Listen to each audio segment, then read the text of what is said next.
Hey everyone, Sweeney here, and welcome to another episode of the Triggercast. Today we have on Reverend Dr. Sir Colin Theriot. Thank you so much for coming on. My pleasure, man.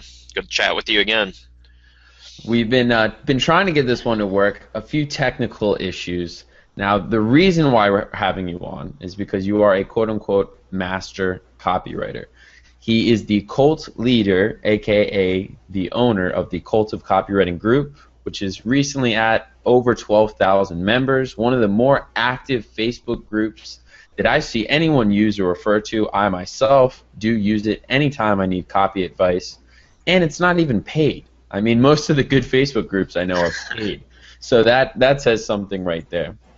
Now, he's done copywriting for StomperNet, and then he also switched over into his own products, as well as still doing some client work. So we wanted to bring him on, tell us all about his transition and how he got his start and how he moved over into products as well. So, Colin, give us a little bit, touch into the StomperNet days. You kind of just fell into a copywriting job, which I don't think anyone that doesn't know the story would expect to hear. I'm sure everyone expected you got the beard, you got the glasses, and the hat, like, oh, this guy's been writing since he was 6.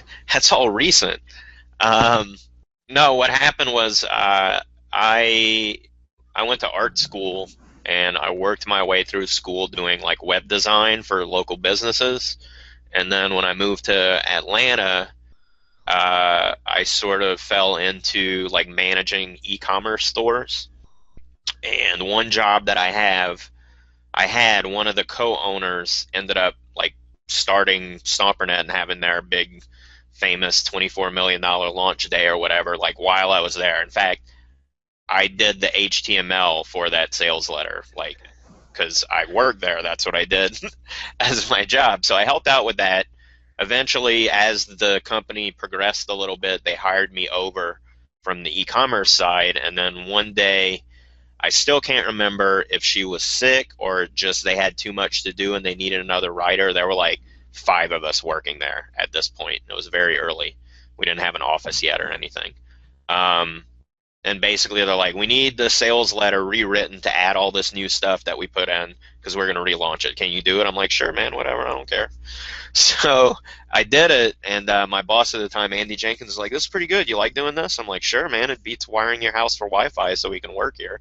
And he's like, well, good. You're the chief marketing copywriter now, so get good at it. And that was that. That's how I got my job as a copywriter. And it was a good place to learn because we had a lot of experts there who weighed in on everything. I had good existing material to use as my templates to learn from.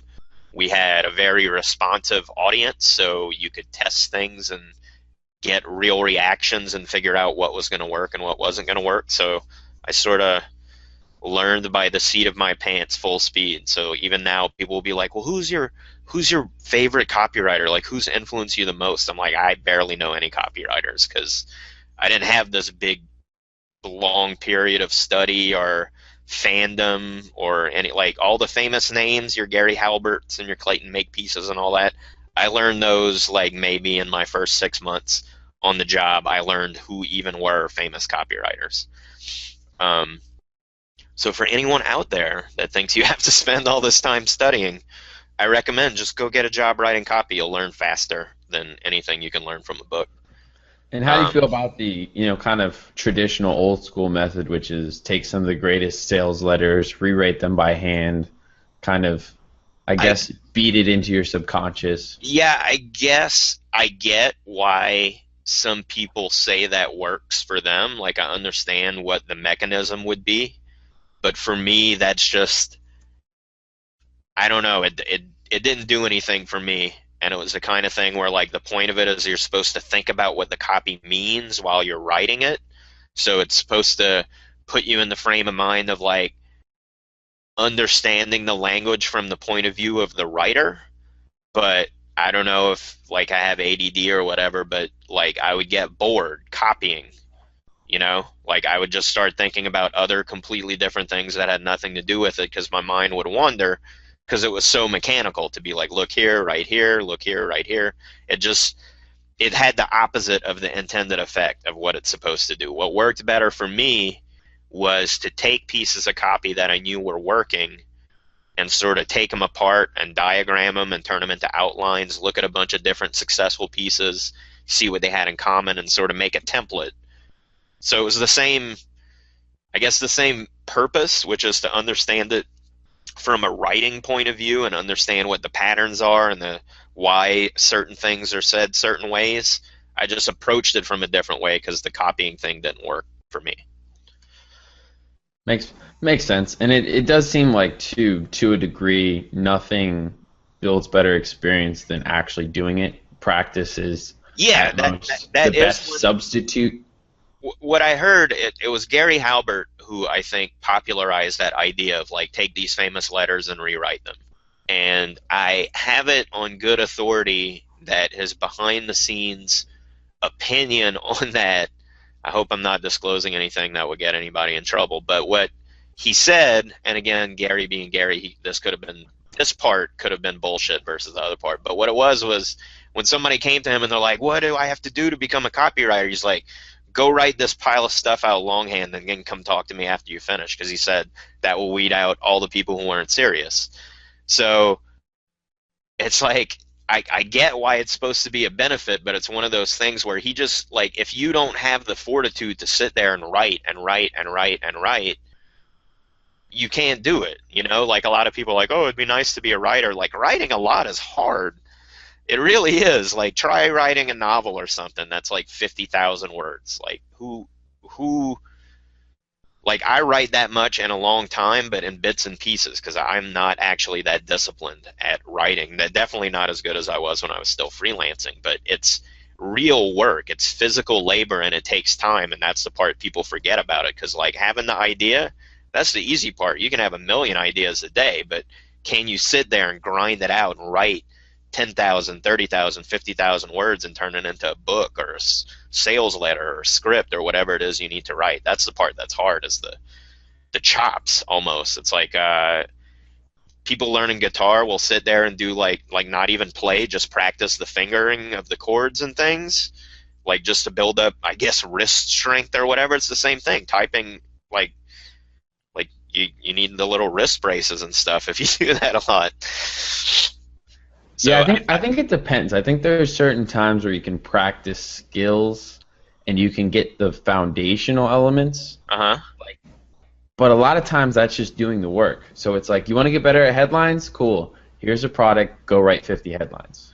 Right. And that's what I just did a video script training thing where I was trying to get people to do sales videos on camera like we're doing now, just in one take. And I said the trick of it is, don't allow yourself to be able to practice, just record your practice. And then, like, once you realize that your practice take is probably, like, not going to be that much worse than you doing it 10 more times, like, you're not an actor, you're not going to get a more subtle performance. So just, like, grind it out, and then you have something, and then you can fix it if it's not great, right? Like, you can adjust. So all right. So we were kind of talking about, with copy, the best way you can get into copy and doing copy is, it's not practice, it's not writing, a bunch of old letters. It's really just putting in the work and writing things down, and writing 50 different headlines, for example, rather than studying 1,000 different ways. And then most importantly, like, actually publishing it, because I feel like it's like karate, right? Like, there's books on karate that you can, they got photos that show you the different, like, stances and all of that, but you can't learn how to spar or fight from a book, right? Like, you can learn how to stand or whatever, but it's different than actually getting out there and practicing it. So I think writing, especially copy, it's not writing like writing a novel or writing short stories or poetry or whatever. Copy doesn't matter until you put it in front of the people that you're trying to persuade, and then see if it works. Like, copywriting is like the only writing where you can actually directly measure its value, because otherwise it's just subjective on, like, do you like it? Well, then I guess it's valuable. Whereas copy, it's like, you sent it to some people. Did they do what you wanted them to do? Yes or no? If no, it didn't work, tweak it. But you never learn that part of it unless you actually publish. your copy and try to see if it gets people to write. I do have every once in a while, someone in the cult of copy will ask the question, like, how do I get clients as a copywriter? And I'm like, well, if you can't convince people to give you money to write their copy, why would they even believe you can do that at all? Right? So, like, the number one thing you can do to practice if you don't have clients yet to practice on is just write your own copy to sell your own services. And if you get clients, then it's working, and keep tweaking it. It does make a lot of sense. If you can't sell a client, how can you expect to sell anyone? Yeah, yeah. I mean, it's one of those things where, like, people will say, "Should I give copy away for free?" And I'm like, you got to understand that, like, someone who needs to buy copy, you're basically telling them you don't know what you're doing if you have to give it away for free. You know what I mean? Like, copy is salesmanship in print. And if you can't sell your own product, how would anyone have any expectation that you can sell theirs, which is what you're trying to get them to hire you to do? Yeah, it does. It does feel a little bit of a chicken and the egg kind of scenario of I can't convince anyone to let me sell for them. So how can I get better at convincing people to let me or at selling things for people? Right. And then the converse of that is true, is that, like, people don't know, oh, can I start charging top dollar? I don't know if I can do this. It's like, well, if you wrote the sales letter to get people to hire you and they hired you and you charged them a lot of money and they gave it to you, then you're good enough. Use what you did there and apply it to selling their product. Yeah, very very true. Now I'm curious, and I kind of want to I do want to get back into kind of your transition Sure. from StomperNet into your own personal practice and then creating products and such. But something I'm seeing more and more, being around the industry for a while, and I'm curious your opinion on it, is what do you think about learning and dominating one skill? And then kind of just really staking your claim on like I'm great at this one thing and then kind of expanding outward. Yeah, So that's basically what I sort of built my whole career on. So, like, this is actually going to overlap with my career path that you wanted to ask about. I went freelance. My goal wasn't to have like a really long career in writing copy for other people, because working at StomperNet the way that I did, my job was basically to pretend to be the owners to their audience, right? mhm. Like, I was just a staff writer, so the sales letters would be from my bosses, the emails would be from my bosses, the blog posts were from my bosses, but I'm the one who wrote it. They signed off on it, and it was like a lot of it was their ideas. I was just basically writing down things they said out loud and turning it into written content at first. But what I realized is that a lot of the success of that company had to do with the pre-existing reputation those guys had as experts in their field, and they were making way, way more money as experts teaching their expertise rather than doing the actual things that they were experts at, right? So, for example, for those guys, they taught e-commerce store owners how to do SEO and stuff to get organic traffic, and more traffic to your e-commerce store means more sales, right? So if you rank number one for dog food bowls or whatever, you'll get the money versus the other guy who's 2 spots below you in the search results. Well, the trick was they did have each of them as part of their expertise multi-million-dollar e-commerce stores, but then they launched this thing where they're training other e-commerce store owners, and that launch is like $24 million a year because it was like $800 a month, and we had 2,000 members or whatever. I'm bad at Mhm. math, so So so you're yeah, we're talking talking. about creating value for the end buyer of the e-commerce store. Right. So when you create that value for the end buyer of the e-commerce store, uh, that's like a small amount of value to a customer who only has a certain amount of money to spend. But the value created by having the knowledge on how to reach that customer is worth a lot more to people who have a lot more money to spend, namely business owners, right? So what I wanted to do with my copy career specifically was have a successful short career, couple of years tops. I ended up retiring after 2 years of writing copy for other people. Um, Deliberately to set up authority so that I could use that to position myself as an expert on the whole field of copywriting so that I could switch to like creating products and commentating and interacting with people and being on stage and talking and be the expert, the vocal expert in the field, like a spokesman, as opposed to just a practitioner stuck behind my keyboard grinding out sales letters in anonymity. I didn't want to. I didn't want to follow that path, and because of the peculiar way I got my job, I didn't have this illusion of like, oh, I got to pay my dues and grind out sales letters for 30 years before I get the respect of these old dudes. I was like, I already am writing multi-million-dollar copy as part of this company. Why don't I just figure out how to manufacture that positioning for myself? Now, the trick when I say manufacturing, I don't mean like faking it. I wrote a bunch of really successful sales letters for my clients when I went freelance.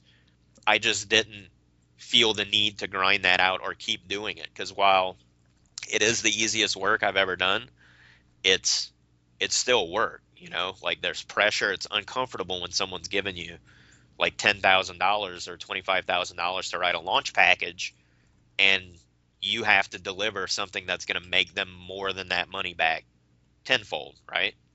So I just didn't enjoy the pressure of it. We were starting our family, so I didn't want to be on stressful deadlines when we had a baby in the house, because my creativity is sensitive.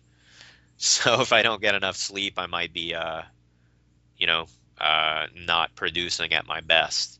So the whole goal was really to figure out how to leverage what I had learned working as these guys, writing copy for them, and put that to work for myself by creating this, for lack of a better term, like a guru persona. And now I'm curious, in the same vein, with the StomperNet guys, obviously there's no question about the success that they had Yeah. with e-commerce or teaching e-commerce. But so often in this market, people tend to put the cart before the horse, and they teach when they know very little. So how do you kind of keep that balance, especially now that you are in more of a just teaching level of still knowing the expertise or the skill or the knowledge if you're not doing it as much? Well, the trick of it is nothing new has been invented as far as like the art of copy for like 100 years or so. Like once they figured out that you could write things down and get people to read it, and that would make them have a reaction and do what you wanted them to do, it's only gotten easier and easier as technology has progressed. But none of the stuff I do is necessarily strictly tied to a particular type of technology. It's more about I guess you would call it the strategic implementation of persuasion, so that in the future you could use my same templates to send short mobile, and the formula should still work the same as it works now for writing emails with, because only the implementation of the technology used to deliver the messages and the technology people use to consume the messages is going to change. But the underlying software of the human brain is always been the same, right? Like people are not different. The technology is different, but the people aren't. So specifically when it comes to copy, I don't have current experience in maybe the newest advertising methods people are doing. So when they're like, can you write copy for a Facebook ad that goes to a tripwire page? I'm like, I don't know what that is. Yeah. But explain it to me, and I will tell you how to use like a short, salacious blurb to get someone to click, and then pay that off on the page and get them to stick around and listen to whatever you have going on there. That I know how to do, because that's a more general persuasion thing. So the idea is, specifically with my type of information, you don't need like current expertise in order to still be an expert. Somebody actually asked me that the other weekend at a conference I was at, and they were like, how can you sell the fact that you're an expert copywriter when you refuse to write copy for anybody? And I'm like, well, I write copy for myself. And he had trouble getting his head around it because he's in the real estate investing field, where there are a lot of charlatans selling, how to buy houses with no money down and flip them for big cash. and they don't know what they're talking about because the market changes constantly. It's volatile. So if you're not actually doing it, you don't know the ins and outs. And even if you are doing it, it's very regional. So what you can do in one area of the country may not be as applicable anywhere else. So I fully get where he's coming from, but what I compared myself more to is like, say I was a famous chef and I owned a famous restaurant, and that made me famous enough to make me a celebrity, and like they put me on TV and things, right? To talk about cooking. Well, now I don't actually cook in my restaurant anymore. I have a cooking show where I teach people recipes and I talk about the stuff that I cook in my own house.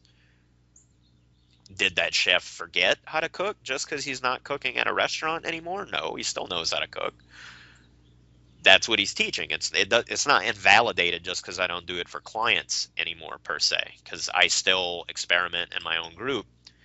And what I've segued more and more to teaching is this peculiar kind of like guru positioning to build yourself a fan base of dedicated, addicted fans of your topic, and then you're just sort of like the overseer of that area. So for anybody who just can't get enough copywriting information, they want to read about it and talk about it and dig into it and learn and learn and learn and learn, I tried to create a fire hose so that nowhere else is pummeling them in the face with as much content about copy as they can get in my group.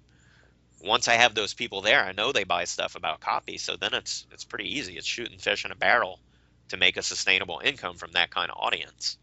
So now I teach that because that is what I'm hands-on with versus necessarily messing with people's sales letters or that kind of thing. That makes a lot of sense. I think the key there is the fact that, as you said, the principles haven't changed much.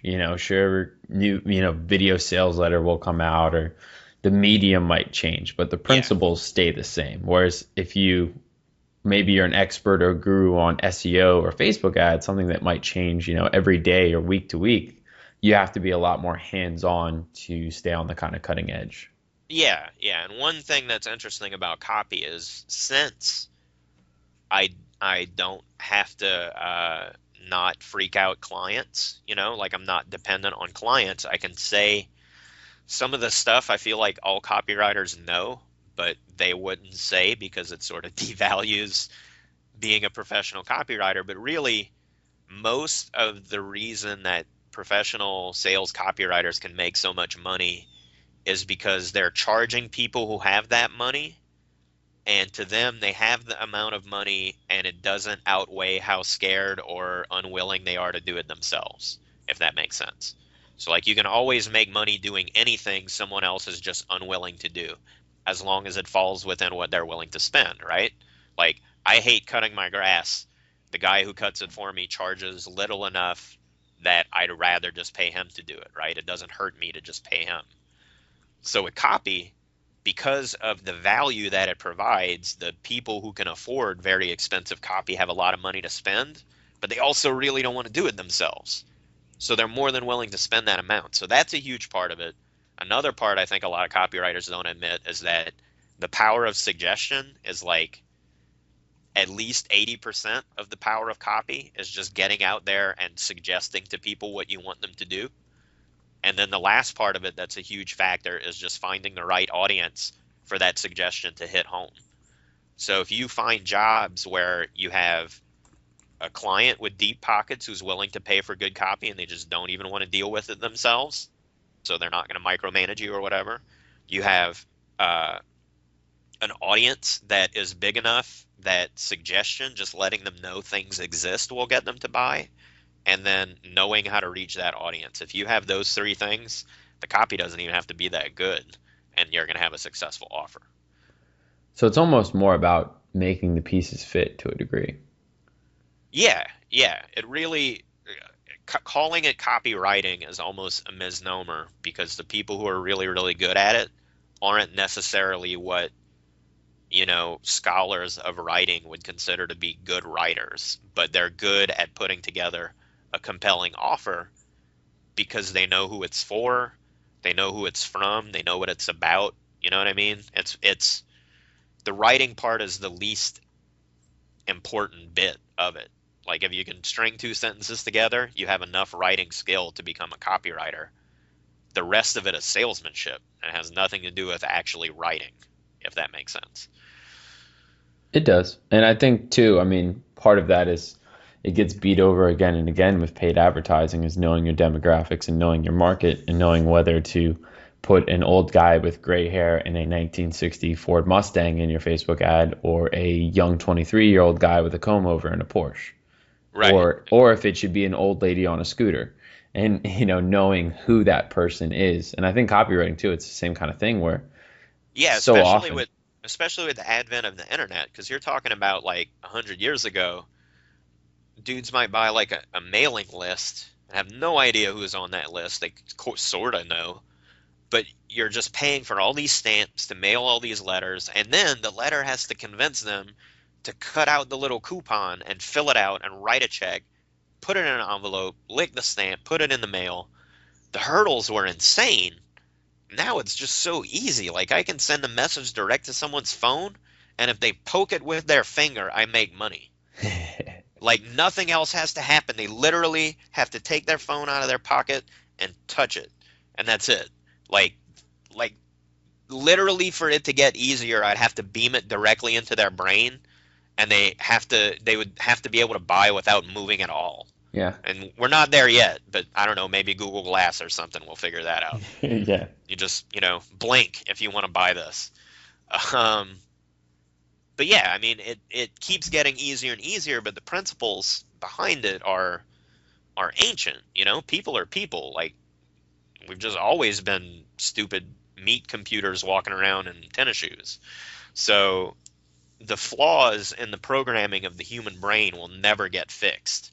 And basically good salesmanship is about taking advantage of those flaws, not in a devious way, but just knowing how to predict how people are going to behave when you give them certain kinds of information is valuable. So, for example, if I say, hey, you want to buy this thing? It's $50. And you have $50 in your pocket, you're like, well, that's all my money. No, I don't. But if I tell you for a while and I talk to you about how great it is, and then I tell you it's a $300 thing, but today and today only you can get it for $50 because of some weird reason that makes sense to you at the time, you're like, I happen to have $50. How lucky that I can spend all my money on this thing because I'm getting a great deal. Like people are bad at like making calculated decisions that way in very specific ways that if you know those ways, study cognitive biases and logical fallacies and these things that like ancient Greeks wrote about.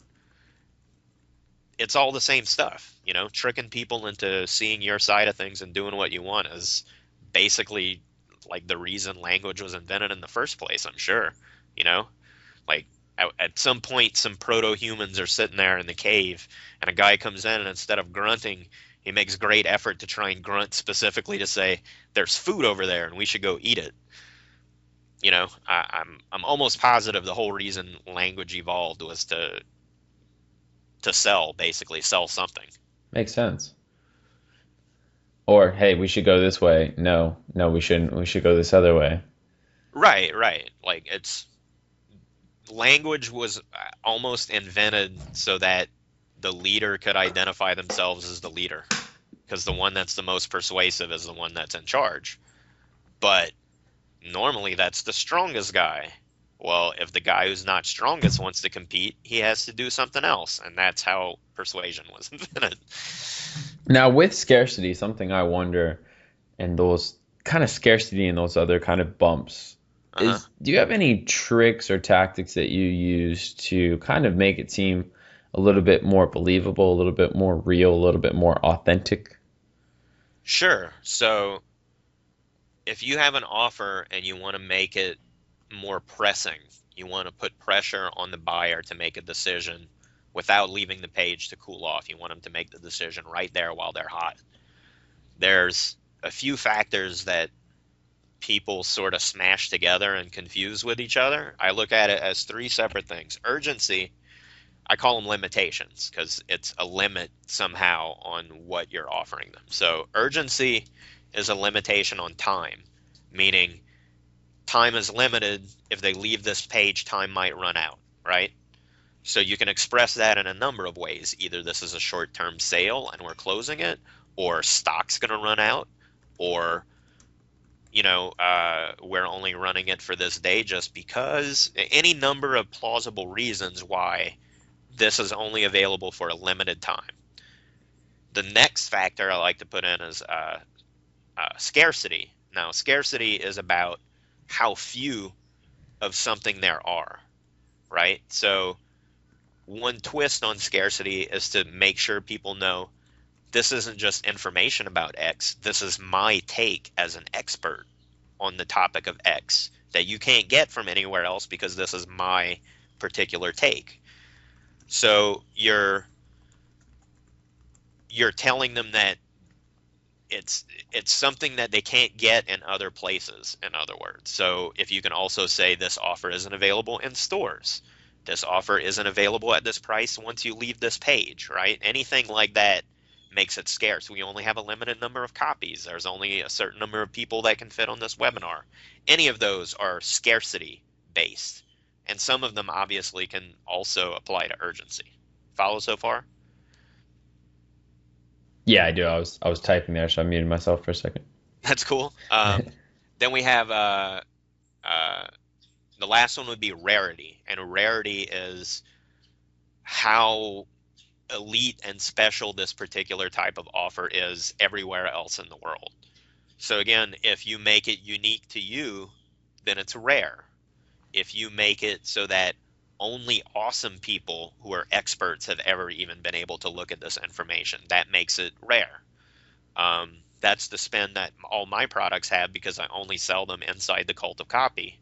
So whenever someone outside my circle wants to buy one of my products, I explain it as this was an exclusive live training that I recorded only for my mastermind members, right? That raises the level of value that they see because it's rare. But when you put any of those three factors together in combination, maybe even multiple instances of each, that's how you use these limitations to drive up the perceived value of your product in a way where they know now has to be where the decision is, because all of this awesome stuff that's part of this offer is going to go away. Only a few people are going to get to buy it. Only people who are awesome that I want to be like have ever been able to get it before. Now I can be like them. All of these little things mess with their head in a particular way to make them want to take action now without leaving the page. But, there's no reason any of those things have to not be true, right? I wouldn't say this is a piece of software and we only have limited copies when it's really digital and you can download an infinite amount.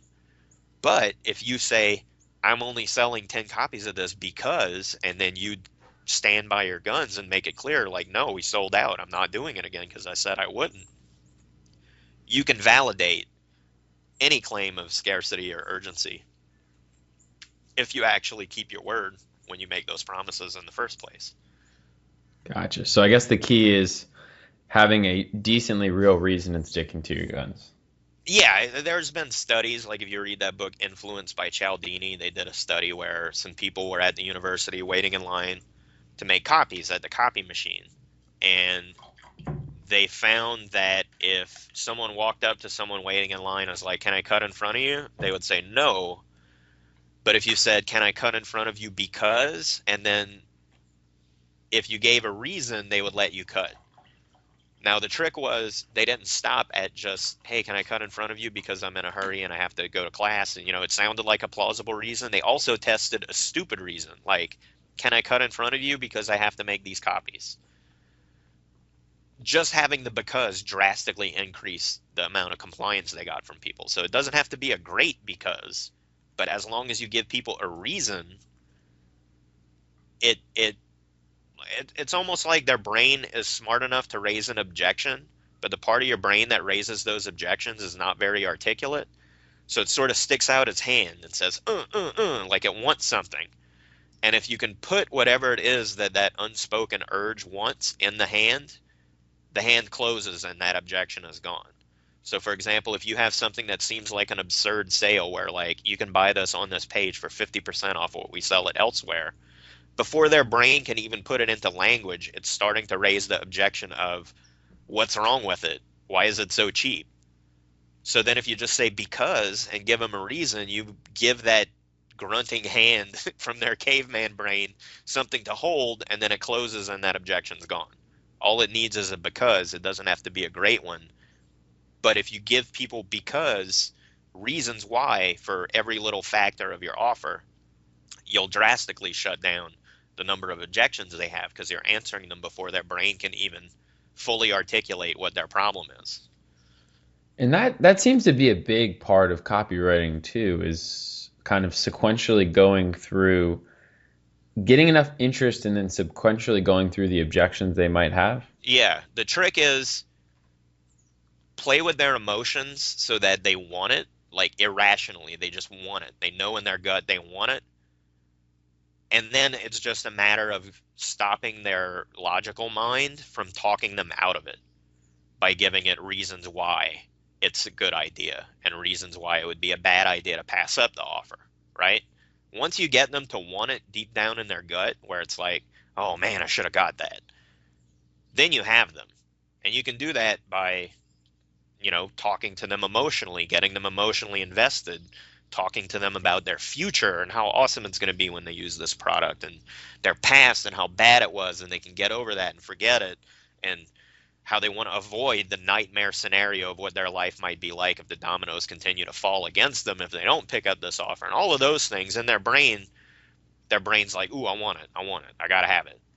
And then the logical part is like, wait a minute, I got a few questions first.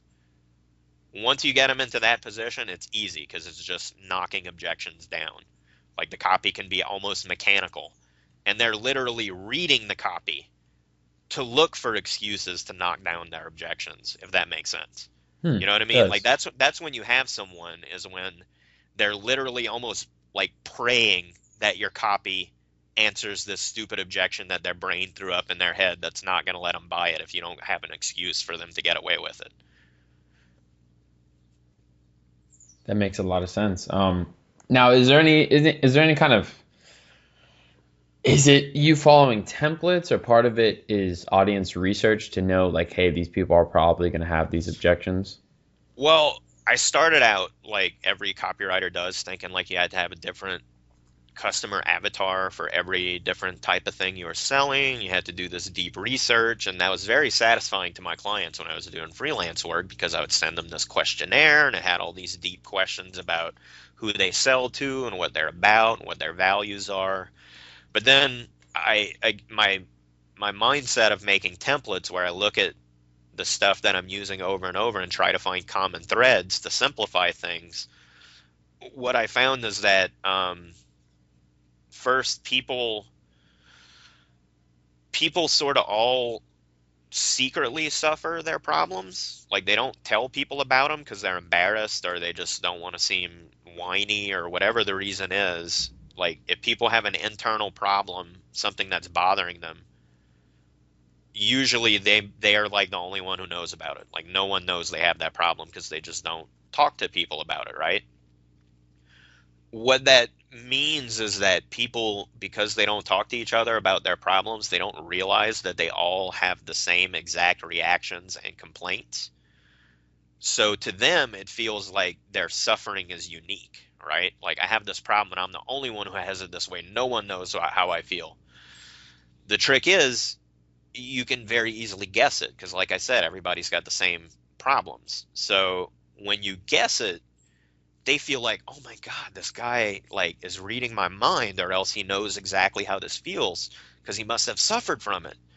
And then once you describe their feelings to them and they're like, he knows how it feels, then you agitate the problem. You explain to them how it's much more complex and detailed and specific than they even imagine. Because remember, they don't like to talk to people, so their actual understanding of this problem is actually very blurry. It's very vague. You help them crystallize it and sharpen it, and it makes it scary and threatening because you're giving it so much detail. But at the same time, they're like, if he knows this problem better than I understand it myself, any solution he suggests must automatically counteract all of these problems, or else he wouldn't suggest it, right? So you just let them have that presumption and then never address it, because then they presume anything you're going to offer them is going to solve all the multiple facets of this problem that you made them familiar with. So when they decide to buy it, it's their decision, it's their idea. They're the one making the presumption about this is going to solve their problem and it's going to be everything they need and more. But they don't realize it's connected to, because you're the one suggesting it and you showed them that you understand the problem better than they do. So to give you something tactical you can use with that, this is from my sales letter template.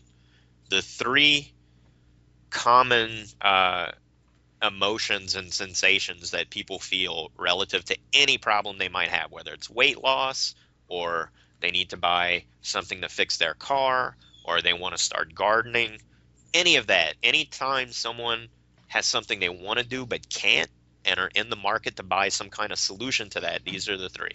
First is, it's actually 4, but the first one is kind of useless and it's really hard to get over. The first one is that they're oblivious that the problem even exists. That one's hard because you have to educate them to know that the problem even exists and then get them to take action. That's a lot of work. So 80-20 rule, that's very hard. If you are trying to sell something to an audience that's oblivious, it's really, really hard. There's much easier things you can sell. The 3 that actually are relevant to copy because they already know the problem exists and are trying to solve it are stagnation is number 1, meaning they feel stuck somehow. They know they want to be somewhere else, but they're stuck where they are right now and they're not moving for whatever reason. That the specific little details will be different, but that internal feeling of like you're stuck and you can't make progress and it's frustrating you, that's universal. The next one is uncertainty, right? So they're stuck, but they don't know how to get unstuck. They don't know who to trust. They don't know what tools there are. They don't know what the options are. They don't know why they're stuck. It's just this big feeling of question marks floating all around their head. And they don't know the answers to any of those things. They barely, like we said, they barely understand the nature of their problem. So it leads to them not being able to make a decision, even though they might know there's 50 things they could buy today that would solve their problem. In their mind, it's just all question marks because they don't even know how to compare those things, right? They have nothing to grasp onto. So that feeling of uncertainty is universal. The last one is unsuccessful. And that means anything they've tried on their own to solve this problem has failed, or they have good reason to believe, either because they've heard it from other people, or they suspect, or they fear solutions that are available aren't going to work. So they've sort of hit the edge of just giving up and suffering that problem silently and just ignoring it as best they can without addressing it. And that's, like we said, it's because they don't talk to people about their problems. They just sit there and experience it silently and try to not think about it too hard and minimize it in that way. But by you bringing it up and talking about these pains, it gives them a reason to hope, sort of, because they see you and you obviously don't have this problem, but you seem to know it really, really well. Could they possibly, by talking to you, figure out how to get from where they are right now to where you are, free of this problem? That's sort of the thought process they have in their head that's happening subvocally, right? Like they're not thinking this in those words in their mind, but that's what their little animal inclination is starting to think, right? Like they're starting to make that assessment themselves in their own mind. So that sets you up to where when you say, well, let me tell you about this product, they're like, oh my God, it must work because this guy knows that problem so well. It's like if you went to the doctor and he's like, well, the bad news is you have this super rare bacterial infection that only 15 people in the history of the world have ever been known to have. And you're like, well, that's great. What do we do? You presume he knows the cure if he can identify it, right? Well, a doctor is obligated to be like, well, I'm sorry, there's no cure. We have no idea what to do for that. But when you're selling things and your audience makes that presumption, it's better for you to not interrupt them. Let them make that presumption that your product is going to solve all of those problems that you brought up. because then they're the ones in their mind who are gonna apply this product as being the solution that they need. That's their decision. They made the leap, and that's what creates that feeling of desire. Now, the trick with that is, of course, I want to warn people to not be evil. Like, if you sell real products that actually do help people, I don't see anything wrong with pushing them real hard to buy it. If you're tricking people and making them think that this thing that they're going to buy is going to solve all their problems and it really won't, you're a jerk and you should go out of business, in my opinion. But that's the power of this stuff. That's why these sneaky people can trick seemingly intelligent individuals into giving them a lot of money, because it just hits the right buttons in their head to where they feel like, this person understands me. I know he's got the solution for me. So it tends to be focused on these three different common emotions and sensations rather than trying to drill it farther down via the audience and such. I'm an 80-20 guy, so I try and find the smallest thing that's the easiest to implement that's going to rake in the biggest result. And I found that those 3 points, like, try them. Anytime someone seems like they have an issue with something, just like guess and use those 3 factors and see how crazy it makes them, because they'll be like, oh my God, you totally know me. And it could be anything. It could be like, if it was weight loss, you would say, well, you're stagnant, meaning you're stuck at the same weight that you've been for a long time. Maybe it's getting heavier. And even though you flirted with a bunch of diets, nothing seems to stick, and you just seem stuck at this overweight state, and you can't get to where you want to be. You're uncertain because with all the different diets you've heard of, you don't know which one to pick. Some people say it's your metabolism. Some people say it's the food you eat. Some people say you're not getting enough exercise. You just don't know who to believe because there's so many different claims. But what you do know is that you're unsuccessful because the diets and exercise routines you've tried might have got you some short-term gains, but they didn't turn into long-term gains, and you just fell back into your old habits. Am I right? I guarantee you 90% of the people who want to lose weight are going to start nodding their heads furiously like halfway through that. And by the end of it, they're going to be like, oh my God, take my money. Tell me whatever magic thing it is that you have that's going to fix this problem. Even though I didn't tell them I had a magic pill that's going to fix that problem. They start presuming it automatically on their own, and they want it. Does that make sense? Yeah, it does. And you can apply that to, like, literally anything. Like gardening. We said gardening. That's pretty boring. Are you stuck in your gardening process where you keep buying dirt and seeds and you plant it and you water it and nothing seems to happen? You don't know what you're doing wrong. Is it that you're in the wrong kind of climate? Does your yard have too much sun? Is it too cold where you live? Are you growing the wrong kind of things? You have no idea. But what you do know is you've wasted a lot of money setting up this garden and you're not getting any vegetables out of it. And you're still spending all this money at the grocery store and spending money trying to get your garden going, and it's not doing at all what you wanted. Does that sound familiar to you? Again, people that are trying to grow vegetables in their garden to eat at home are going to be like, yes, oh my God, yes, please sell me whatever it is that you have that's going to fix this. Now, do you want to give us one for copywriting? Sure. Are you stuck? I'm sorry. Yeah, you're stagnant. Are you stuck staring at a blank page every time you want to start writing a sales letter? You feel like you have to reinvent the wheel and do a ton of research and try and figure out how to hit this moving target with your magical, perfectly crafted message. Do you feel like you're not sure why your previous offers might have failed? Did you not have a specific enough customer avatar? Did you not use enough power words? Didn't you split test enough headlines? Was your offer not positioned correctly in the marketplace? Who knows, right? Maybe you're unsuccessful at this because you're not writing to a proven formula. Maybe the reason that other things that you've tried are because lots of professional copywriters have a vested interest in making it seem very complicated or very creative and very challenging, which justifies the high fees that they charge for the seemingly magical manipulation that they're able to do. But what if I told you I had a template that you could follow and fill out so that you're never looking at a blank page where you're stuck and not able to proceed? You don't have to worry about what comes next or what goes in each section or how to say it. And you don't have to worry about it being unsuccessful, because even if you're completely uncreative, you just fill out the template that I gave you and it will do all the heavy psychological lifting for you, and guaranteed whatever letter you produce using that template is going to be decent. And if you happen to have an awesome idea, it could even be excellent. But you don't have to worry about it flopping completely because it's been proven again and again and again. How's that? I like it. Now, for the sake of conversation, have you ever kind of written copy from the approach, or do you have any examples of when they are oblivious to the problem?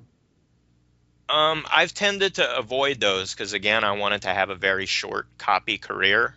So what I was looking for when I selected my clients for that short career is those factors I was talking about. I wanted to find people who could hit a triple and needed help hitting a home run. I didn't want people who couldn't swing the bat well enough to get on first base ever, you know. And I wanted that specifically because the knowledge that I had is worth way more to people who are in that position, even though it's the same knowledge I would give to anybody. And therefore, those people were willing to pay the most for it. And when they give me credit for helping, it was worth the most to me reputation-wise to focus in on those jobs. But that said, when you're dealing with an audience that's oblivious, you sort of want to do something similar to what I did with the cult of copy, except even wider, because I don't really do outreach. I wait for you to discover that the cult exists because you're looking for copywriting info. But if I wanted to expand it and do an awareness thing, I would be publishing articles in other places talking about copy and then bringing them into the cult of copy where they're indoctrinated with the fire hose of information. So if they like it, it's an infinite well that will never run dry. But I would have to like tease them into that world, right? So that's really the only way to get people who are oblivious, is to figure out where they are and figure out a way to educate them without forcing that on them, where they're sort of coming across it on their own, becoming aware of it, and then you can, use the other emotional experiences to describe to them this feeling that they never knew they had because they didn't even know they had a problem. Now, do you think this part, at least with the oblivious to the problem, kind of overlaps a little bit with pre-sell copy, for lack of a better term? So kind of, if you're sending out a few emails before the product comes out or before you kind of go into more launch sequence where you're kind of teasing at the problem? No. I think when we're talking about true obliviousness, like, they're not even on a list. Like, it wouldn't even occur to them to go find the website to subscribe to a list to get solutions mailed to them. That's how far separated they are from the problem. But pre-selling is definitely something you should do no matter what, because like I was talking about, when people are invested in a particular topic and they're already willing to buy information based on that topic, of course they're interested in free information also, right? If they're willing to pay for it, of course they would like free information also. But the trick with pre-sale content that makes it different than just regular content you would find on the internet is that pre-sale content should be 100% focused on elucidating and elaborating and bringing more fidelity and deepening the problem that they face. So if I give you a list of the top 7 mistakes beginning copywriters make in delivering work to their clients, for example, that is going to be immensely valuable to people who are in my target market. They're going to feel like it's very altruistic because it doesn't seem like I'm trying to sell them anything. I'm just pointing out the problems they're going to face. But the trick of it is it doesn't do anything for them. All it does is give them more of a problem than they had before. It feels like I'm pointing out potholes in the road, but they still have to walk down the road. But then a little later than that, if they see, oh, he's got these templates for sale, it must automatically skip all those potholes or else he wouldn't sell it. He knows about the potholes. This product must fix those. So they make that presumption and then they want the product without me having to push it on them. It doesn't, for the most part, it never connects in people's heads if you're the one who agitated their problem, they don't ever feel like it's sneaky that you offered a solution. Instead, they feel like, I was just thinking I needed that exact thing. How amazing that he put it in front of me. Could you give a few more examples? I'm curious as far as the angling, and I'm wondering if it follows a similar pattern or not. So obviously, like the top 7 mistakes copywriters make. Yeah, anything like that, or like if I wrote an article about nightmare clients and how to deal with them, and then I wrote an article. Let's see, let's pick a specific product. So I have a product that is for writing rapid video scripts, where for people that struggle doing the slides and doing the transitions and the marker board animations and all that, it's basically how to write a simple script, get in front of the webcam, record it in one take, and then publish it, and you have a workable sales video that you can tweak later if you want to, but having one is better than having none. That's the general idea of the product. So if I was going to do a pre-sale content campaign for that, I would make a list. I would start with a list of like all the problems that I can think of that this product would solve, right? So you don't like to make a bunch of slides. You hate editing software. You always get an idea for doing a video when you're not in front of your computer and you wish you had the ability to do it on your phone.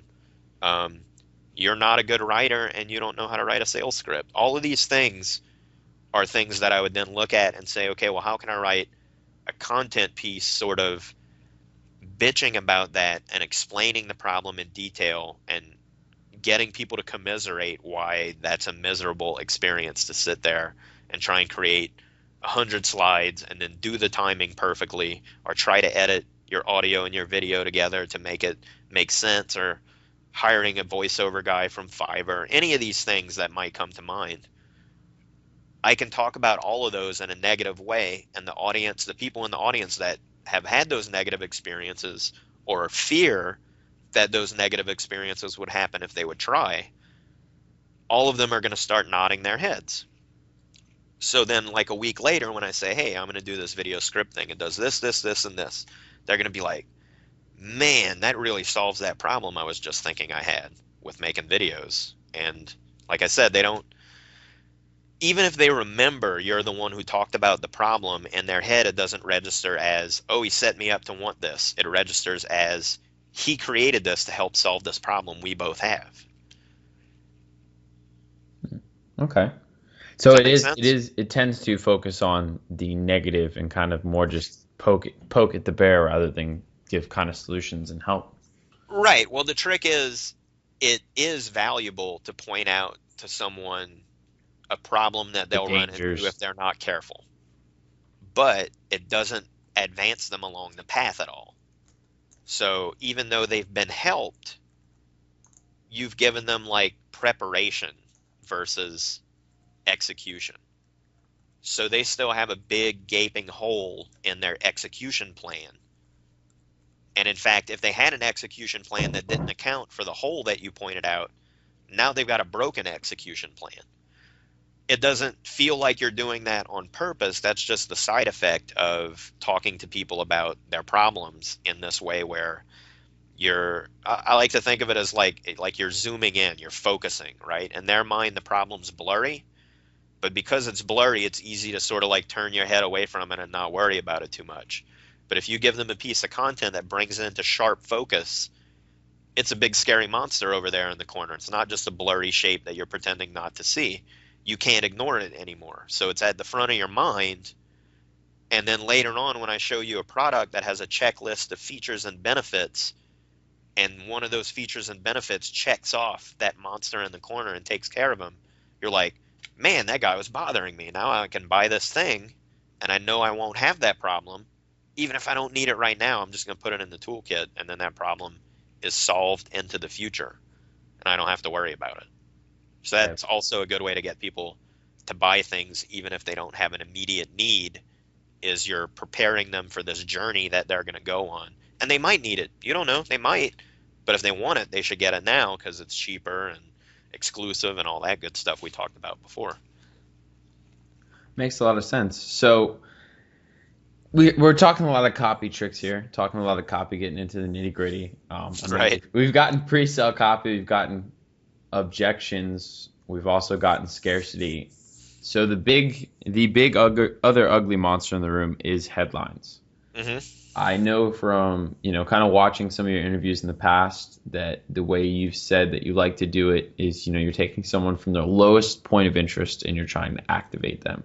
And you Yeah. like to have a pre-head that sets up the problem, a headline with the solution, and then a post-head which is a little bit more on a certain benefit or feature.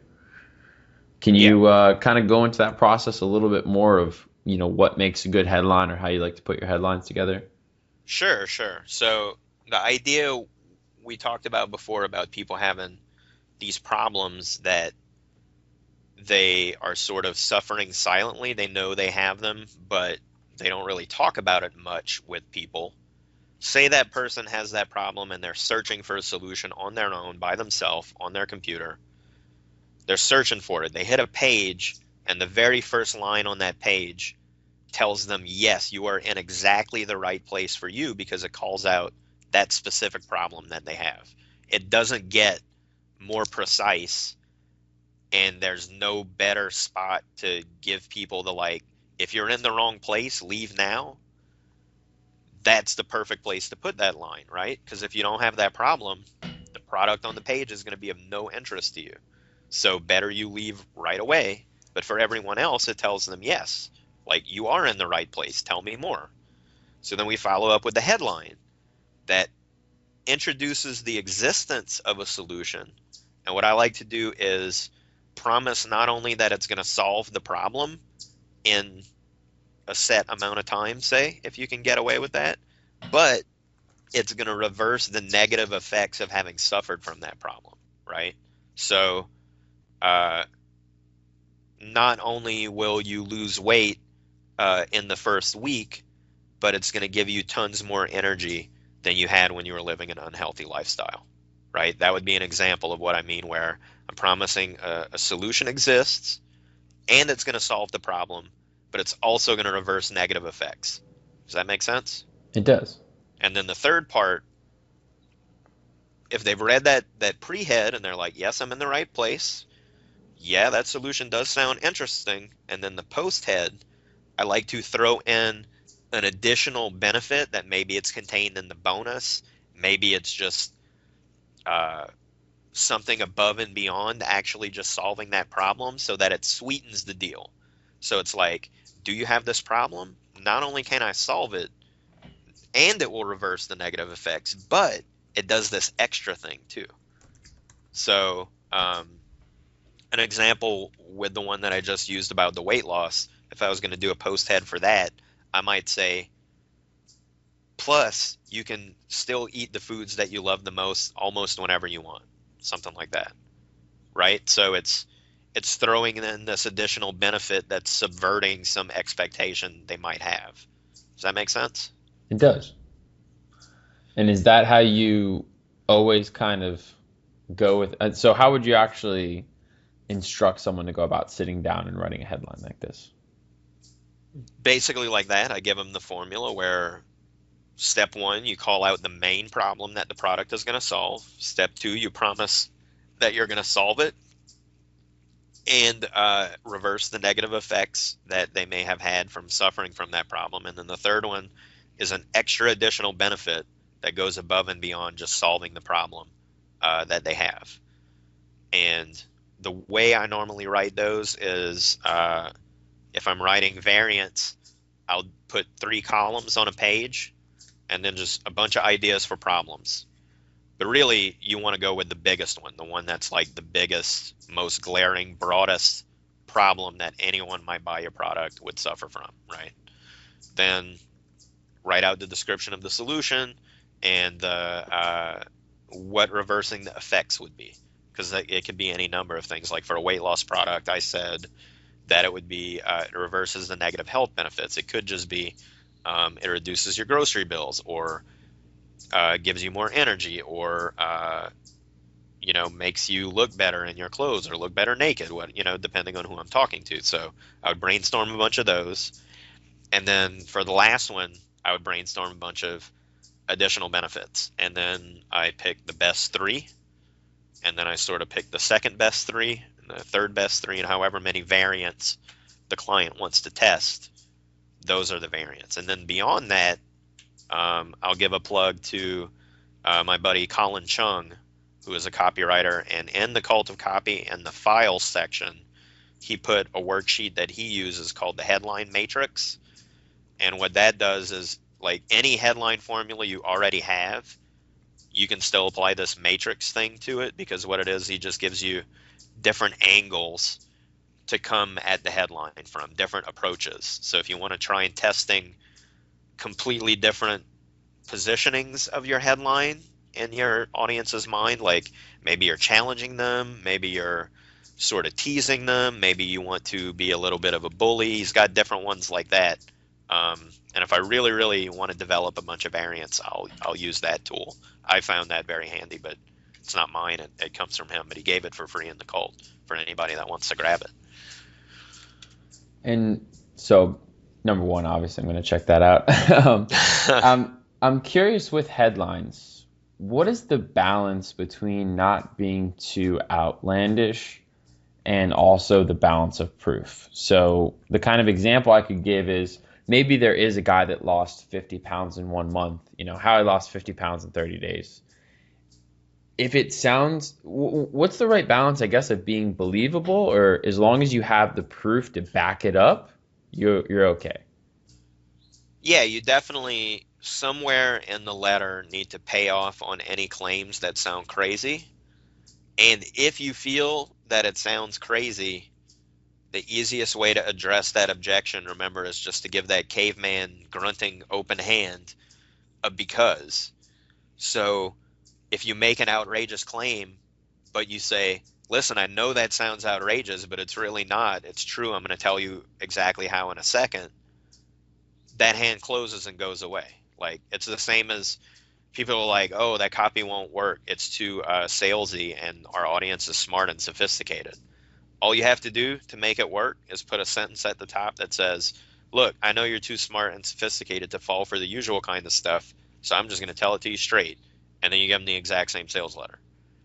Because when you acknowledge that guard that they have up, it falls, right? Like, you just say, look, you're too smart for this, so I'm just going to be honest with you.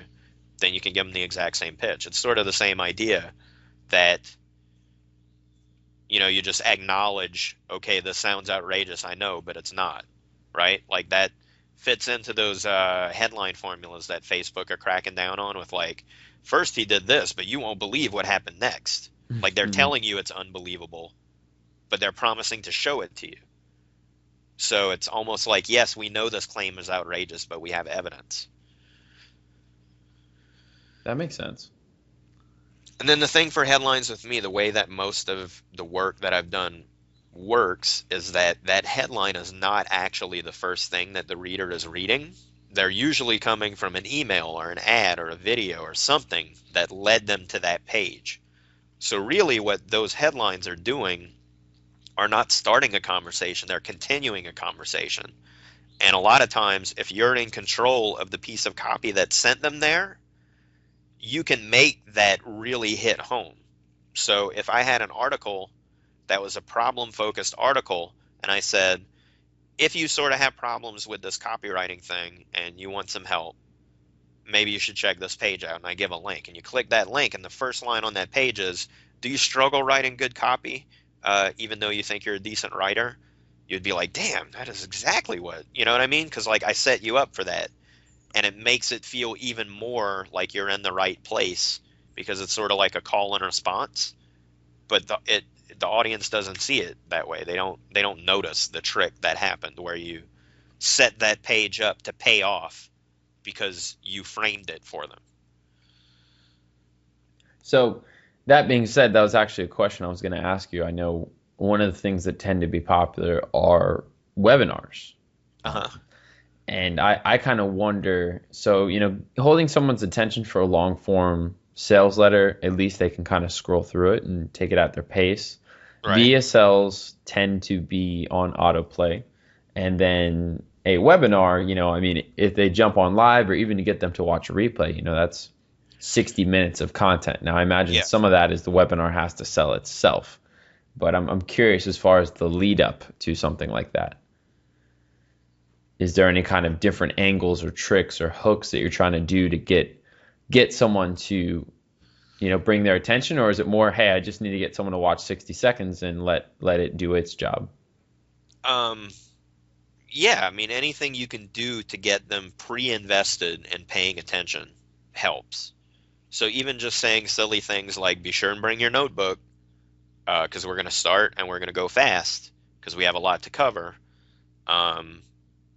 Things like that will make them show up and be ready to pay attention. Or uh, if you come early because I'm going to give a tip before we start the recording. Or in the first 5 minutes, I'm going to teach you X, Y, Z, and then I'm going to blow your mind with what I teach after that, but it's so awesome I can't tell you. Just stupid tricks like that, but they work, because if the person was already interested in the topic and they were already thinking about showing up, now you've quantified it. So the guy who's like thinking maybe, I don't know, he's going to show up to hear that thing that you're going to give that's awesome in the first 5 minutes at least. And then if you're sufficiently good at the copy in the webinar, you're going to blow his hair back with that. And of course he's not going to leave. Makes sense. I wonder too, especially when you said anything that gets them pre-invested, makes me wonder how well paid webinars work compared to free. I mean, traditionally it seems like almost everyone's doing free, but you hear about the random guy that does paid and still does very well. All of my products are technically paid webinars, because when I get an idea that I want to teach something, I sell tickets to the live event. It doesn't exist yet. And then people show up, I perform it in front of them on the webinar, and then they get to ask questions. That becomes part of the product, and then I sell that recording later. But all of my products are like that, where people paid to attend the webinar that didn't exist before.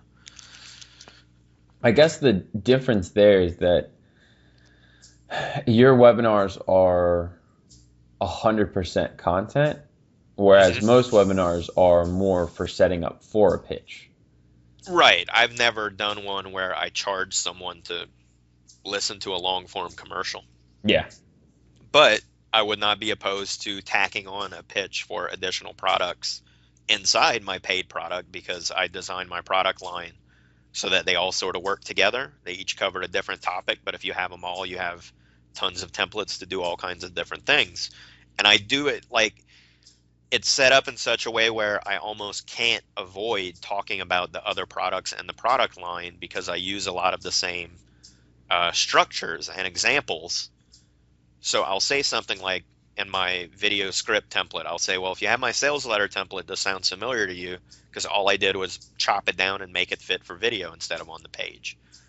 So for the people who already have that sales letter course, they're like, oh yeah, he does do that. And then for the people who don't, they're like, oh, I might have to write a long form sales letter. I get this. I'll go check that one out, Yeah.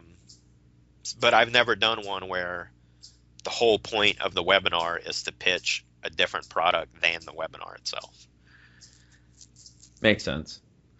And that's where I think I kind of wonder, and it especially with paid webinars. But I guess the point is, if you give away some great training and you charge a lower front end, then you still pitch a product on the back, it's fine as long as you're actually giving away good content. Yeah, if it's the kind of thing that people would pay that price for to get by itself, yeah, I think it's fine. Only in certain markets might people be like, oh, this ad at the end ruins the whole thing. You're going to get people like that no matter what. But for most people, if what you gave them is valuable and what you're going to offer ties into that in some kind of way, brings it to a deeper level, pushes it into a new avenue, makes it easier, maybe it's like done for you kind of stuff, those are very, very profitable. When you do the webinar where you teach them how to do it by hand, and then say, if you just want us to do it for you, here's how you buy that. Those are hugely successful, because you're basically proving to them the value of what it is that you're doing. But at the same time, that caveman hand is reaching out, grunting, and it's like, I don't want to do this.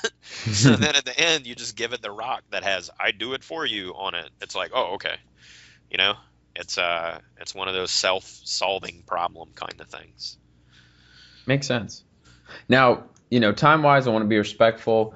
The kind of last things I want to get into. So Sure. it's basically three main questions. The first question is kind of how to go from services to retainer to products, kind of the transition that you've done. And Okay. the second question is obviously some of the lessons or things that you've learned from growing your cult of copy group and how you would maybe change if you had to do it again, or just, what you currently recommend to people. And then the third question is the blatant, is there a specific question or any question that no one's ever asked you that should have been asked? Okay. Um, let's go back to the first one. Ask me that one again. So going from, copywriting too, especially, seems so service based, so Right. service heavy. And I think a lot of people probably couldn't even imagine taking that from writing copy for clients to just selling my own products, my own Right. templates, my own, Well, productizing a service. the trick with that was when I went freelance, I wasn't getting a paycheck whether I was working or not, right? So I had to very quickly get productive on a level that I didn't have to be working at a company. That's not to say like I was slacking at the company, but I wasn't in charge of the production rate. So I only wrote sales letters when they came to me and said, "Hey, we're launching a product. We need you to write the sales letter." Whereas when I'm on my own, I need to be writing copy or else I'm not getting paid. So that was the point at which I really got serious about creating these templates because I wanted to make sure I could deliver a product on time and complete and do a whole draft and then fix the draft in iterations, right? So I wanted to be able to write a quick, complete, basic sales letter very quickly and then give myself time to like make it excellent. But if you sit there and wait until you have an excellent idea and the letter's not getting written, that's when you screw yourself over with deadlines and blow your reputation as a copywriter. So I don't want to do that. That's when I got serious about the templates. And then when I transitioned away from writing, there was an opportunity in the market to say, "Hey, I'm a really expensive copywriter that you normally can't hire, but what if you hire a cheaper copywriter and then you hire me to review it? I'll use my template, we'll go through it like a checklist, and I'll tell you everything that's missing or broken in your sales letter and how to fix it. So you can either fix it or get your copywriter to fix it." So I started offering that as a service. So that was less work for me and more ability to have a bigger and bigger client base. Then what started happening there, I didn't plan this, but it was a pretty awesome thing that occurred. When I started reviewing copy, vendors started putting that on their JV page to say, "Colin reviewed this copy, so you know it's going to convert good." That really vaulted my, I guess, recognition in the marketplace. And then what that had the doubled effect of was new copywriters coming into the market saw me as a dude who is like in charge of whether your copy's good or not, right? Like it positioned me as the copywriter's copywriter. Because if I get hired to read your sales letter for the same amount you charge to write it, I must be a badass, right? So that positioned me to do something I had planned to do, but it did it better than what I had planned to do. So that was fortuitous. But what that is, and I taught this at the breakout event in 2013 where we first met, is you got to turn your competitors into your customers. So instead of competing with all these copywriters for the same jobs, I just took my tools, my templates, the real tools that I use to do my job, and sold it to the competitors.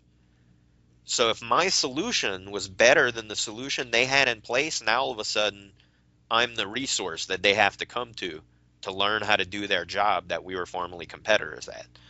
Once you turn your competitors into your customers, that's huge. And that's something I learned from those StomperNet guys, because a lot of them had people who had e-commerce stores in the same niches as they did and were competing against each other.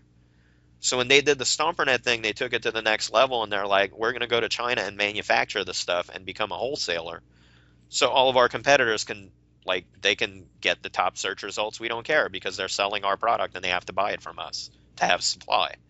So turning your competitors into your customers is hugely profitable and it saves you a ton of work because you let them do the work. And then once I built that network up, I had people that I could refer jobs to. And I didn't always, but in some cases where people wanted to, I got referral fees for saying no. Someone would come to me with a project and I'm like, I'm busy, but I know a guy and he's awesome. Check him out.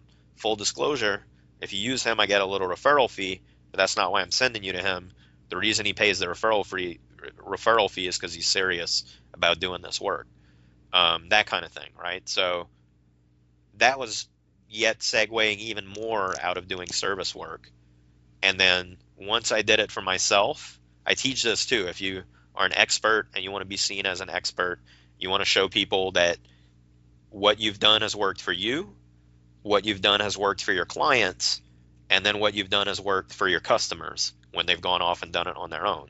So then I just took the templates and made products out of them and said, hey, I'm going to walk you through this template on this live webinar, pay, and you can come and watch. And then I sold the recording of that after. So that's where all my products came from, are basically my professional tools and me teaching how to use them. So it just sort of, that was the big step, is turning your competitors into your customers once you have a sufficiently respectable profile. And then once your competitors are your customers, all you got to do is make sure that your stuff works, because it keeps making them successful, and then they keep coming back to you to spend more money. It's interesting because in a lot of ways that was even more simple than I expected it to be, but but that's not to devalue it. I mean, more in like the genius aspect. Like, that's one of the things I have to keep telling people is, like, it's way simpler than you think, and it's even simpler than that. And just because I tell you how it's so hard, because it's like a magic trick, where when a layperson sees a magic trick and then you explain the trick to them and it's stupid, and they're like, oh, that was stupid, and then like they don't get it. It's like, yes, it's stupid, but that's how easy you are to trick. You could be doing this. And again, I use words like trickery and stuff. I have legitimate value. That's why it was important to me to have a real freelance copywriting career. Mind you, it was short, but my results were real, and I knew my stuff worked before I started teaching it to people. And then they had success with it. My clients had success with it. So I know the information is all legitimate. I don't have a problem selling it. I'm not tricking people in that way. But the whole setup of I'm going to become a copywriting guru and sell copy products instead of writing copy, that was a plan. I did that on purpose. But it's not a trick. It was just I don't think most people have that kind of plan for their career path. They're sort of like, I'm going to write copy for 30 years. And when people start asking me for advice, then I'll make products. I don't want to go that route. So I deliberately tried to make it as short as possible. No, and it makes a lot of sense. And I think the problem is most people are so quick to shortcut the process. And it's kind of like, let me figure out, all right, so this is how copywriting works. Boom, now I can publish a product on it, compared to, all right, let me do it. Then let me, from doing it, as you said, I mean, you didn't really have the templates until you had the need for the templates. So they were created organically. They were created naturally. From there, by switching to the copy reviews, it gave you a way to leverage your skills, kind of start ascending closer to where you wanted to go with the product-wise, but also get that one-on-one feedback of like, you know, I'm sure with the templates, you probably tweaked them a bit after the copy reviews, because you noticed, hey, people are always asking about this one particular part, or this isn't working for other people. And you got that hands-on feedback to make the product better and get those results, thus showing the proof that they work for other people, clients / customers. And then by the time you go to the product side, it's game over. Yeah, and the products are all really, I'm not saying really good, like to pat myself on the back. I'm saying they're like robust, and if not polished in the presentation, they're polished in the delivery, especially things like the sales letter template, because I used it to review so many sales letters where I'm going through it over and over and over and explaining it until I came, you know, it's just like a comedian doing a routine. Like, the timing got better, the explanations got better. By the time I did that training, it was a tight set that I could do almost with my eyes closed because I knew the materials so well. But that's what I encourage people to do if you want to do that that guru thing, do it deliberately, because like no one's going to show up one day like an Amex Black Card or whatever and give you your guru crown. If that's the title you want to hold, be deliberate in like developing the materials you use to do your work, because then you have something valuable to sell to your competitors. And once your competitors are buying your expertise from you, you're the alpha, right? Like there's no higher position than everyone in your field buys their education from you. There's no, like, that's the top, right? So be deliberate about that, and you can do it a lot faster than if you just sit around waiting for guruhood to show up at your door. And now with this, kind of transition, I'm curious, because you do have a mastermind, where does that kind of fit in to this? I mean, the way you did this, obviously not every service is going to be the same. The transition is going to be different for different people. But like, with your kind of cult of copywriting, or your mastermind on how to be a cult leader, said in jest, it's more about how to influence groups and control them. It's about making a fan group about your topic of interest, and then positioning it so that they see you as like the curator of that particular niche, which again positions you more as an expert. But the trick with that was, like, I just keep teaching the stuff that I'm doing and using. And that means I don't have to make weird hypey promises, because I'm just like, did you see that thing I did? Did you like it? Do you want to do that? And then I teach people how to do it. And it's going to continue to grow in that way, because I'm going to keep teaching that. But the trick is, I did it at every step of the way. So now, by whatever peak it is I'm going to hit doing this, I'm going to keep churning out products that are like, this is what I just did. Do you want to learn how to do it? This is what I just did just now to sell you that thing. Do you want to do it?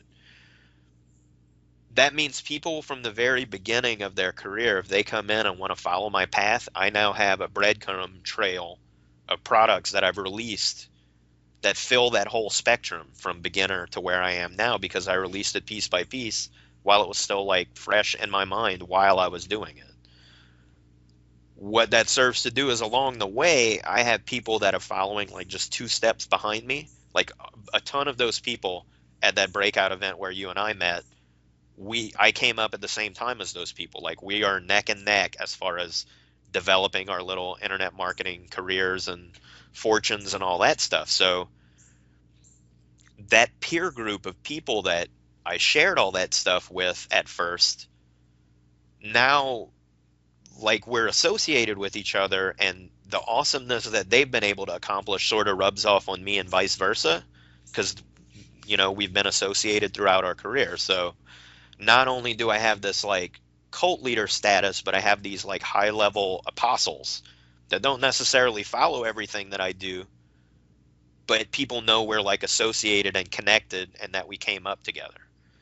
So then from the very beginning of someone's career in copy, there's this whole pantheon of like gods who have used this stuff to much success.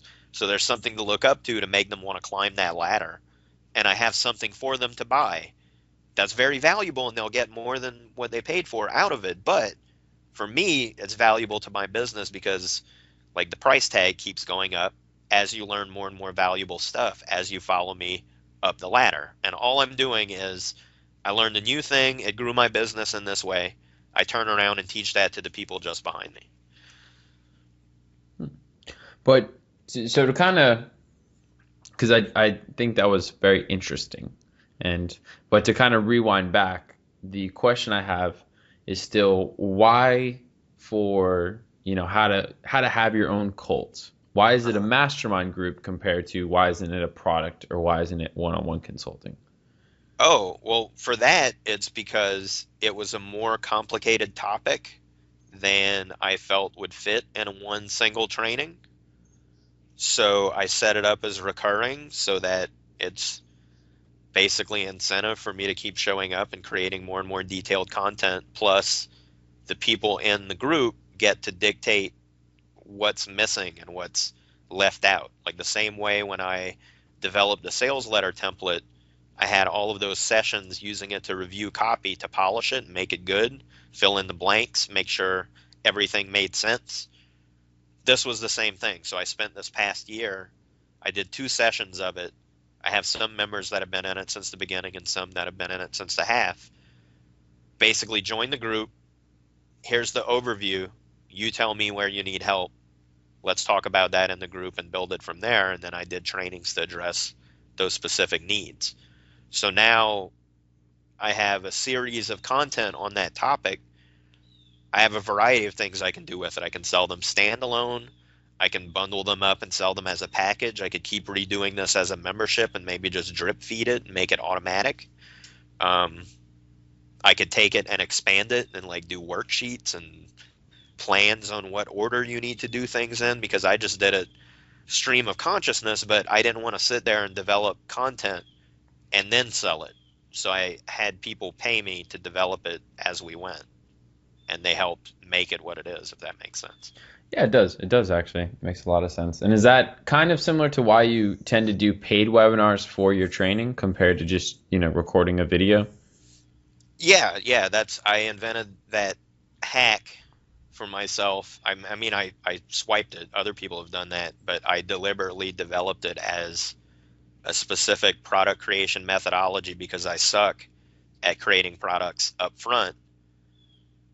I just do. I get stuck, and what it is, it's not that I'm a perfectionist and I'm like, this isn't good enough, I have to try harder. It's that I like fiddling with things, and if I give myself an infinite time, I'm just going to keep coming up with more and more ideas to throw into it. So I have to limit myself creatively in some way to produce. On top of that, getting paid sort of puts me on the hook. So if I sell a live webinar and I say I'm going to teach XYZ, and the date of the webinar is set like a week from now and people are registering for it after they paid, I know I have to create a mind map and I have to focus on X and Y and Z and nothing else. And I have to show up and deliver it on this certain date. So that means I got to get my notes in order. I have to make sure I can fill the time. I have to make sure everything's set up. And then that way I'm able to produce. And then what I end up with on the back side of it is a recording that I can sell over and over and over again. If I want to, I could take that recording and do a full sales letter and a sales video and a follow-up sequence and all that stuff. I just haven't gotten around to it yet because I spent 1 year doing products every couple of months. And then this past year is when I did that mastermind. I also did the mastermind because I didn't want to do any client retainers because we had another baby this year. And it's easier to just show up every couple of weeks or every month and do a webinar than to have 5 or 6 clients where you're on call and, anytime they call you and need something, you got to jump on it when you have a baby at the house. Yeah, it's kind of a way of reversing it so that people are kind of on your time, I guess, rather than you're on their time. Yeah, exactly.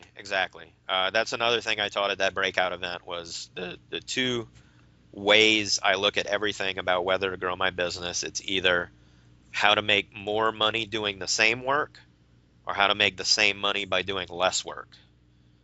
And if you focus on both of those, you end up making a lot more money than you thought, doing a lot less work than you thought. I like it. Now, in that breakout, I know you had some slides on that. Is that available in the Colts group? I think the whole talk is available for purchase, and you can watch the first quarter of it for free. And that would be in the pin post at the top. I think links to that.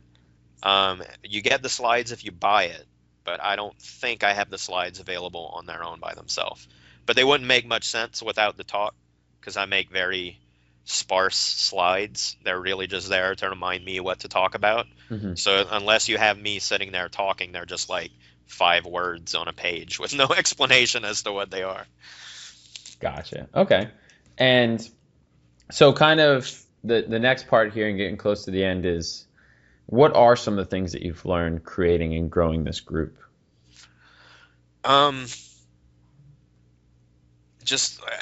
I really can't think of an easier way for someone with my temperament and personality and proclivities to have a successful business than to build this kind of fan group. And when I say fan group, and I'm talking about these things like making yourself into a guru, I don't want anybody to think I have like this desire to be famous and I'm very ambitious and all of that. Like, you've met me in person. I'm not really like a put the spotlight on me kind of person. What it is that I'm actually an introvert, but the way that I tried to put this together, like I was saying, I keep teaching what it is that I'm doing right now.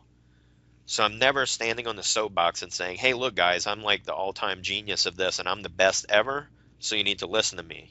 Like that, I don't lead in that way. The way that I end up being seen as a leader is because I make myself easy to follow, because I'm always showing people what I'm working on and what I'm doing and how I do it right as I'm doing it. So the people that want to follow along, I become a leader because I have so many followers, rather than declaring myself a leader and trying to build an audience that way.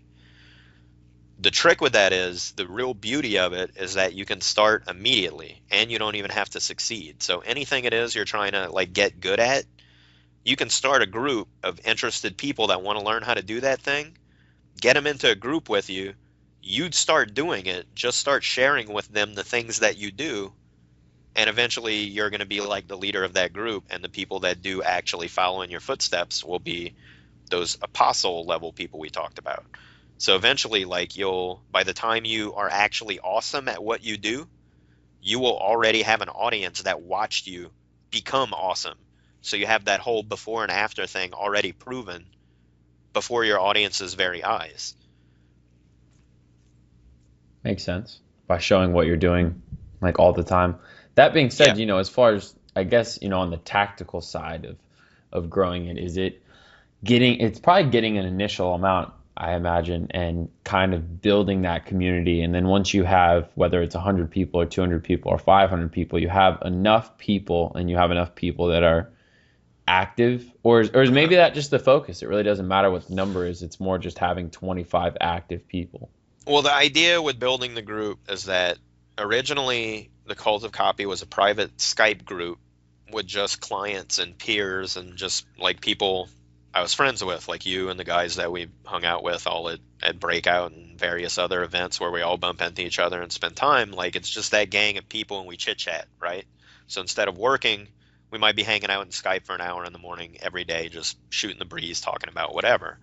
So I knew I had a group of people that were chatty, and some of them were active on Facebook, and I was starting to mess around more on Facebook, and it was starting to be a time suck where I had other things to do, but I was just messing around on Facebook. So I figured if I make a Facebook group, like I'd seen some other people do, and try and make a thing out of it, then at least it justifies me spending time on Facebook. So then it got to be about who's posting the stuff that I like in my news feed, and will they come in my group and post it there instead?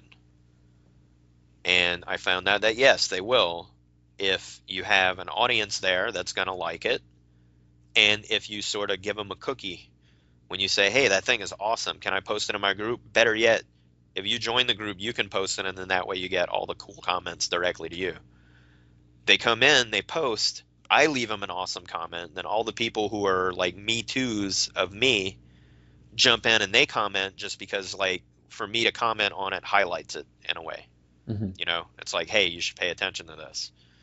So then everybody else jumps on and compliments them. So then the next time they go to post something, they have the urge to come and post it in my group because the feedback is going to be so much better. And through that behavioral conditioning experiment, I got a lot of good posters to come into my group. And then it was just about like making sure it stayed on track to be something I wanted to read every day. Because if I want to read it every day, I know other people who are addicts about persuasion are going to want to read it every day. And then it becomes a snowball effect. Because in Facebook in particular, people use Facebook to avoid doing other stuff. So as long as that little red number's going up and there's something to look at in Facebook, that's an excuse to not log off of Facebook and go do something else. Whereas I felt like if I started my own forum, people would have to remember to go log into that forum, right? It would have to become a special part of their routine. Whereas as a Facebook group, I'm just piggybacking onto their already existing routine. Kind of addiction hijacking. Yeah, and that's a lot of people fail with Facebook groups because they try to put their customers in it. And especially for something like what we do, internet marketing, your best customers are too busy to be on Facebook posting content because they're off doing the things that you told them to do in your products. So the big factor is realizing that the people who post frequently on Facebook about your key topic may not necessarily be your customers, but you want to recruit them because it keeps your group busy. And then once your group is busy, the people who will buy from you have a reason to check it out and hang around. But if you only put in like your buyers, it's never going to kick off into an active community because there's nothing there to read or interact with. So it almost sounds like it's better off as more of a general interest group. At least rather than like a customer hyper-focused. Right. It needs to at least be high up on the interest chain of what it is that you want to talk about. So like for me, like I have very specific applications of copy, but the group is about all forms of persuasion to various degrees. Oh, I retract that. I don't mean a general interest because it needs to be a focused interest, but it needs to be a general admission. It's not tied to a specific product yeah. or a specific method or anything like that. It should be the broadest possible category of things you want to allow in the group for discussion. Now, with your paid mastermind group, I'm assuming that's a Facebook group as well? Yeah. And have you, kind of had trouble with, getting people to be involved and getting, like you said, some of those higher level customers that are off doing those things? Or is it because people are constantly asking like, hey, what do I do next? And other people are jumping in? No. It's definitely, it suffers from that same problem. It doesn't become an active, engaged community because the people are actually doing what I advise them to do, are not hanging out chatting.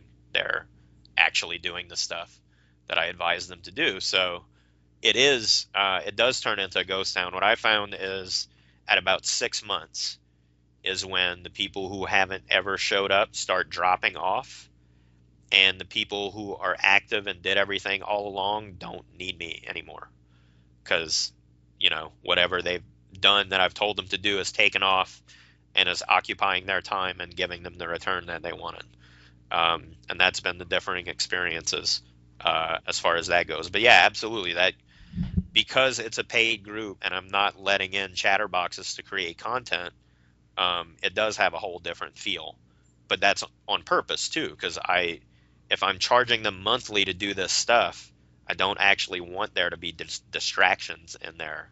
The way that I want the cult of copy to be a distraction. I want it to be keeping you from doing other things, because the longer you're in there, the more of my stuff you read, the more of my stuff you read, the more of my products you're going to buy. So I want you to be in there wasting your time in a good way, because you learn. It's the battle for attention. Yeah. I mean, you learn. It's not like you're reading celebrity gossip. It's all very useful stuff. But yeah, I would rather you be in there reading that than like reading Newsweek or whatever. No, it definitely makes sense. So with the mastermind, group, what is it used then for? What is the Facebook group more used then? Is it kind of just like an outlet for people to reach you and you being able to answer them, but at the same time? Yeah, because I'm already on Facebook all day. So if I just make it another Facebook group, like the way that I post the content, the way that I interact with people, the way that I put questions is just identical for me. It's no extra work. I don't have to log into a membership site. I don't have to do any of that stuff. It's just super simple, just directly in Facebook where I already am. Gotcha. Keep it easy.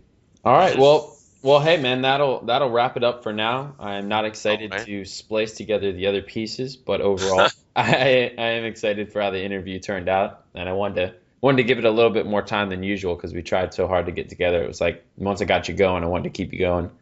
No, it's good, man. That's why I'm glad we picked today. Today was actually better than the previous day where we failed at doing it because I was able to spend more time chit-chatting. There you go. Now, obviously, the group is probably the easiest or best place for people to join. What's the easiest way for people to find the Facebook group? You just go to cultofcopy.com, and that currently redirects directly to the group. If you're listening to this on some far off future date where that URL links to a news site, it's still me. There'll be a link like in the menu to join the discussion, and that's where it'll be. Um, but yeah, for right now, that's the shortest way to get there. Cultofcopy.com. Cultofcopy.com. All right. And as far as people that want to reach out and hear more from you or get in touch with you, is there an email or another way that people can reach out, or what do you? Just get on Facebook and connect with me by name, Colin Theriot, and you can private message me, and or if you just get in the group and usually post questions to the group and tag me. Um, that's where my main focus is. I spend all my time there. Gotcha. All right, man. Well, thanks. I don't want it to seem like it's like, oh, it's work, I can't get away. Like, I spend time there because I like it. I built a place that I like to be. So Well, I that's try the to key avoid to. yeah, I try to avoid spending time elsewhere is the way that I should put it. So if you want to find me, I'll be hanging out in that bar that I own.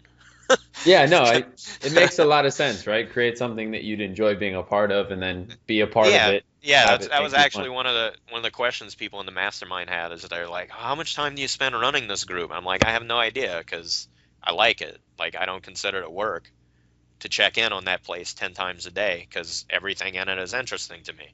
So I would recommend to anyone who wants to start that kind of group, build it around something that you're passionate about, because in order for it to be successful on the level that the cult of copy is, you have to be in there a lot. And the only way you're going to want to be in there a lot is if you pick the right people to put the content in there so you like it too.